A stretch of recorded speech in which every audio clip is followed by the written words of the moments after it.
secours! Aidez-moi!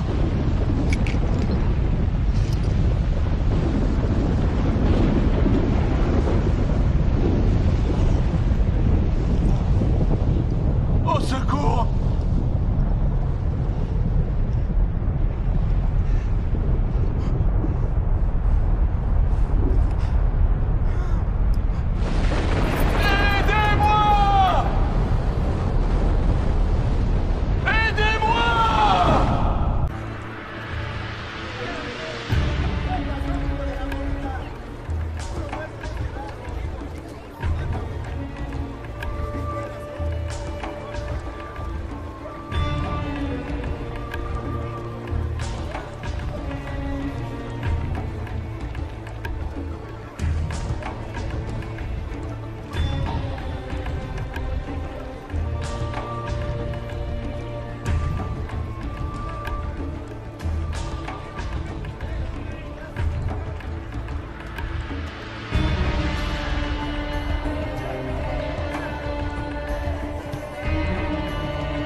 L'aumône.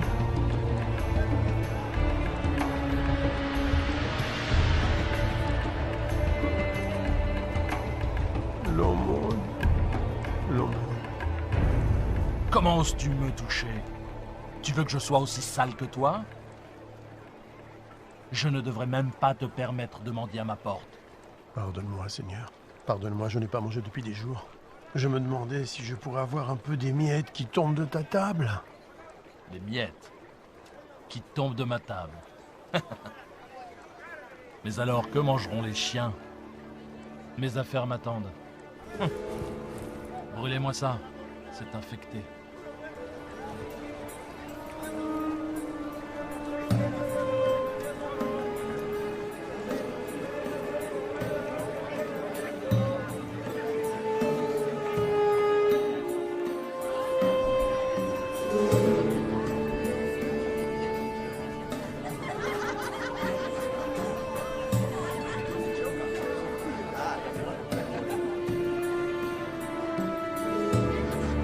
Le voilà, enfin!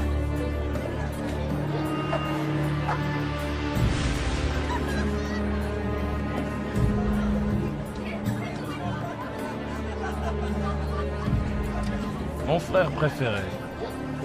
Que me veux-tu cette fois? Nous avons dépensé sans compter. Je le vois bien. Il y avait un homme riche qui était vêtu de pourpre et de fin lin et qui menait joyeuse et brillante vie.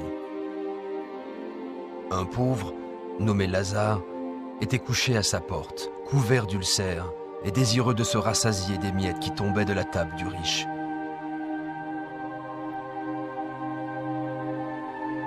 Et même les chiens venaient lécher ses ulcères. Oh. Oh. Oh. Oh. Dieu, aide-moi. Pourquoi? Pourquoi? Pourquoi?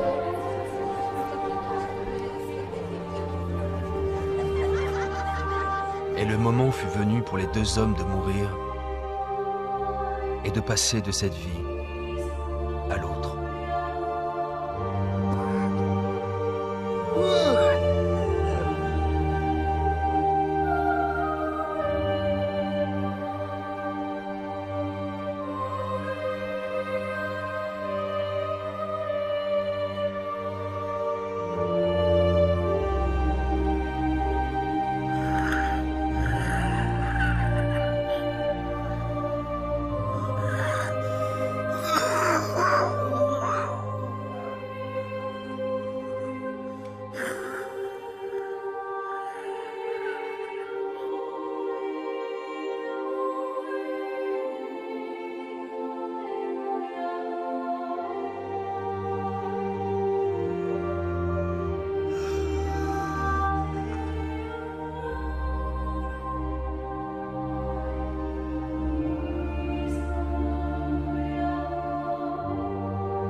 Aidez-moi!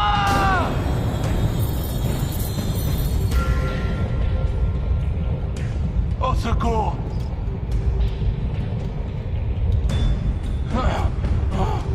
Aidez-moi!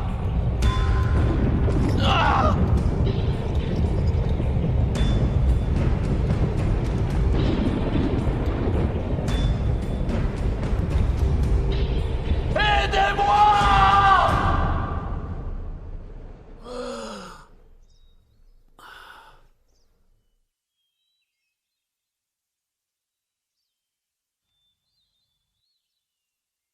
L'aumône.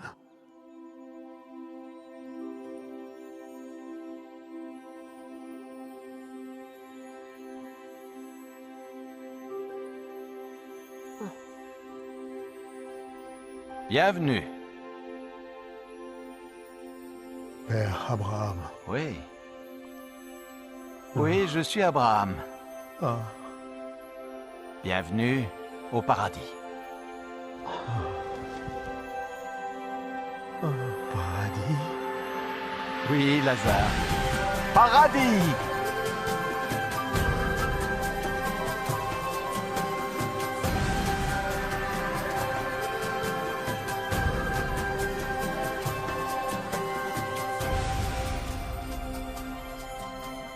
Nous avons préparé un banquet en ton honneur. Oui, oui, viens.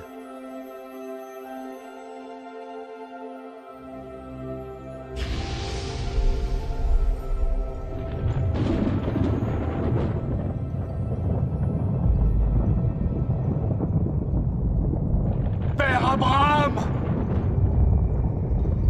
Père Abraham! Aie pitié de moi!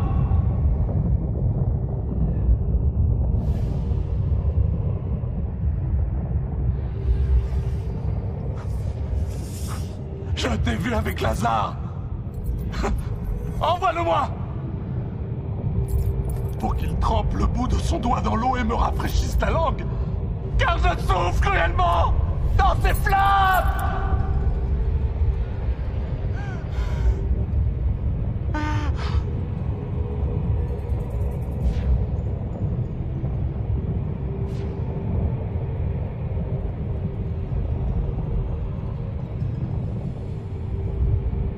Fils, souviens-toi que tu as reçu tes biens pendant ta vie. Et que Lazare a eu les maux pendant la sienne. Maintenant, il est ici consolé, et toi tu souffres. Je t'en prie! Je t'en prie! Par-dessus tout cela, il y a entre nous un grand abîme. Si quelqu'un voulait passer d'un côté à l'autre, il ne le pourrait pas. Et personne ne peut traverser de toi vers nous. Père Abraham, il y a une chose que je veux te demander. Envoie Lazare dans la maison de mon père, car j'ai 5 frères, pour qu'ils les avertissent, et qu'ils ne viennent pas eux aussi dans ce lieu de tourment. Ils ont Moïse. Ils ont les prophètes. Laisse tes frères les écouter. Non. Non. Mais si quelqu'un des morts va vers eux, ils se repentiront. Non, s'ils n'écoutent pas Moïse et les prophètes, ils ne se laisseront même pas persuader par quelqu'un qui ressusciterait des morts. Je t'en prie. Non. Je t'en prie. Non. Je t'en prie. Non.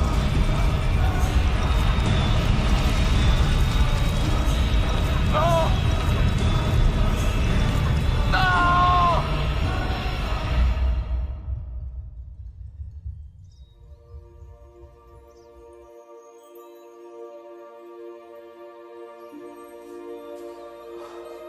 Lazare, viens dans le lieu que ton père a préparé pour toi.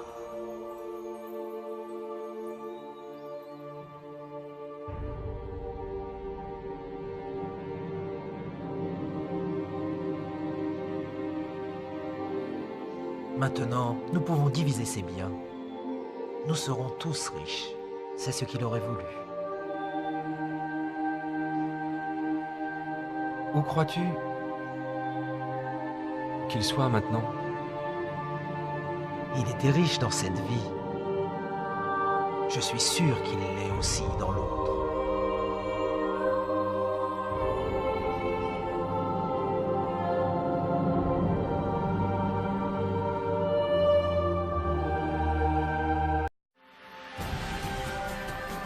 Je suis Lazare, dont parle la Bible.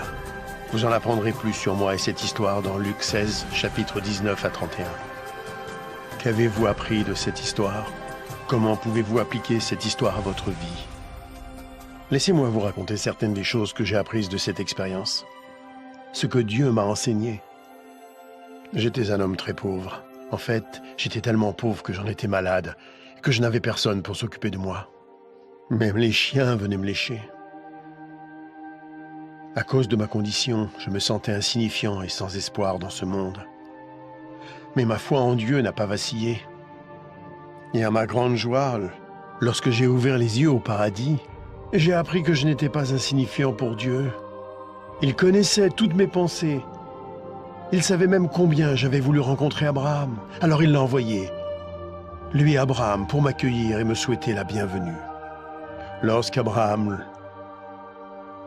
le père de notre foi, m'a salué, je fus envahi par la joie. Comment un tel homme béni de Dieu pouvait-il s'intéresser à moi? Apparemment abandonné de Dieu et sans utilité. Vous êtes-vous déjà senti ignoré, oublié, insignifiant? Dieu ne vous a pas oublié. Où que vous soyez, qui que vous soyez, quels que soient vos problèmes, j'ai appris que personne n'était oublié de Dieu. Mon histoire prouve que rien ne peut nous séparer de l'amour de Dieu. Le riche était dominé par sa richesse, son influence et le luxe. Il traitait mieux ses animaux de compagnie que moi. Il aimait les biens de ce monde et en a profité pendant toute sa vie. Il y avait des jours où je me demandais si Dieu savait qu'il n'était même pas prêt à m'accorder les miettes qui tombaient de sa table. Je sais maintenant que Dieu regardait. Le riche n'avait jamais perdu sa fierté et son arrogance, même en enfer. Avez-vous remarqué qu'il a demandé que je le serve parce qu'il avait l'habitude d'être servi? L'enfer est plein de gens qui veulent être servis. Mais parce qu'il avait été servi sur terre, Abraham lui a dit qu'il avait déjà bénéficié des plaisirs et qu'ils étaient terminés. J'ai appris comme il est important pour Dieu que nous servions les autres sur terre. Plus spécialement ceux qui sont faibles et qui souffrent. Mon histoire illustre la façon dont Dieu veut que nous utilisions notre argent, nos biens et notre influence. Il est clair qu'une courte période nous est accordée sur terre pour tester la façon dont nous utilisons ce que Dieu nous accorde, pour nous-mêmes ou pour les autres. Ce n'est pas faux d'avoir des biens ou d'être pauvre. Ce qui est faux, c'est de refuser de servir les autres.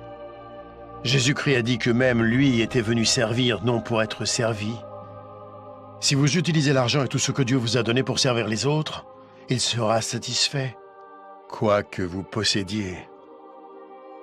Vous pouvez vous interroger sur l'enfer et le paradis, et sur ce qui arrivera après votre mort. Christ viendra au dernier jour pour juger le monde. Le jour du jugement, le méchant sera envoyé en enfer, un lieu de tourment terrible et infini.